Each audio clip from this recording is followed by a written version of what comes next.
Hello, I'm Mandy. I'm a supply support specialist from Supply and Availability. We have 2 kids. Very pawisin kasi sila.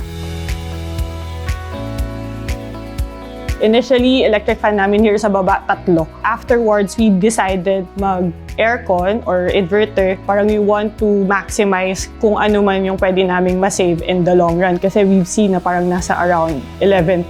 Parang bill namin on a monthly basis.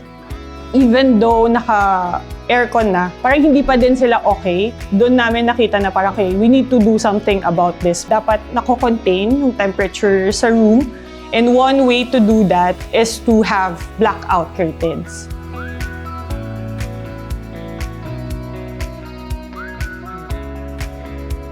Parang napansin namin na mas nagsistay yung pagiging malamig nung area. It helped us then to have a good night's sleep din talaga. Up to 9 AM, tulog pa rin yung panganay.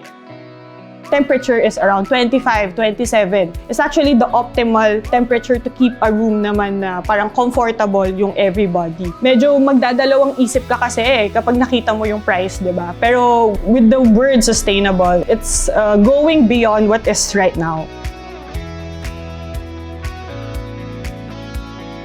Every choice that I make, I try to think, ano ba yung magiging impact nun for my kids? Ngayon, I want to focus really with the future of my kids.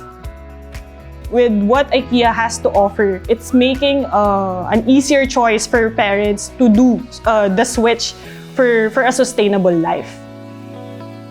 Sustainable life at home, start small, start here.